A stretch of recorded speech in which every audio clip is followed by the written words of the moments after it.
2018 সালে এর যে 25 বছরের জগদ্দল পাথর কমিউনিস্ট সরকারের অবসান ঘটিয়ে প্রথমবারের মতো এই রাজ্যে পদ্মফুলের চাষ সম্ভব হয়েছিল বিপ্লব দেবের নেতৃত্বের সঙ্গে মুদি ঝড়কে কেন্দ্র করে।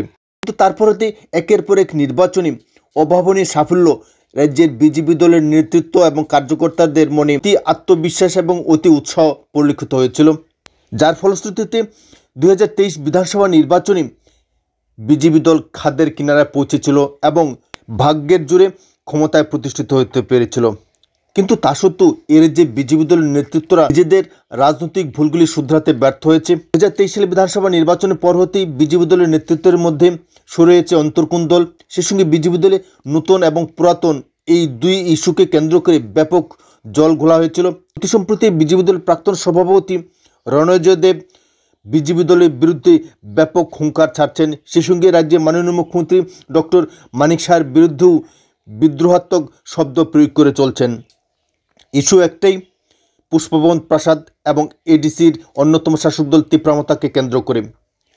সম্প্রতি তীব্রমতা প্রদ্যুৎ কিশোর দেববর্মন যেভাবে বিজেপি সরকারের বিরুদ্ধে মাঠে ময়দানে রাজনৈতিক হুঙ্কার দিচ্ছেন, সেই সমস্ত বিষয়কে কেন্দ্র করে বিজেপি দলের প্রাক্তন সভাপতি রণজয় দেব রণহুঙ্কার দিচ্ছেন। তীব্রমতা প্রদ্যুৎ কিশোর দেববর্মন যেভাবে পুষ্পবন্ত প্রাসাদকে কেন্দ্র করে নয়া রাজনৈতিক ঝড় তুলছেন, তারই বিরুদ্ধে ব্যাপক বিদ্রোহাত্মক মন্তব্য করেছেন। সে সঙ্গে পুষ্পবন্ত প্রাসাদকে কেন্দ্র করে সরাসরি সমর্থন করেছেন তীব্রমতা প্রদ্যুৎ কিশোর দেববর্মনকে। স্পষ্টভাবে রাজ্য সরকারের প্রতি আহ্বান জানিয়েছেন যে ঐতিহাসিক ভাস্কর্যমণ্ডিত যে কোনো প্রাসাদকেই বিনষ্ট করা চলবে না এবং সেগুলি রক্ষণাবেক্ষণ করা প্রয়োজন সাংবিধানিক রীতিনীতি মেনেই। সে সঙ্গে প্রদ্যুৎ কিশোর দেববর্মনের আরেকটি দাবিও তিনি তীব্র বিরোধিতা করেছেন। কেন্দ্রীয় স্বরাষ্ট্রমন্ত্রীর সঙ্গে ঐতিহাসিক চুক্তির শর্ত অনুসারেই নাকি বিধানসভায় তপশিলি উপজাতিদের জন্য 25টি আসন সংরক্ষণের দাবিকে সম্পূর্ণভাবে খারিজ করে দিয়ে এর তীব্র বিরোধিতা করেছেন।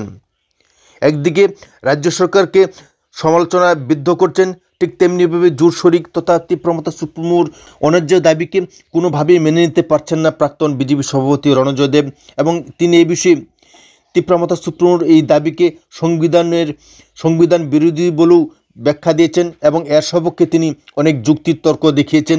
তিনি একদিকে যেমন মুখ্যমন্ত্রীর বিরুদ্ধে সমালোচনা করছেন, ঠিক তেমনিভাবেও প্রদ্যুৎ কিশোর দেববর্মনের ন্যায্য দাবির প্রতি নিন্দা জানিয়েছেন।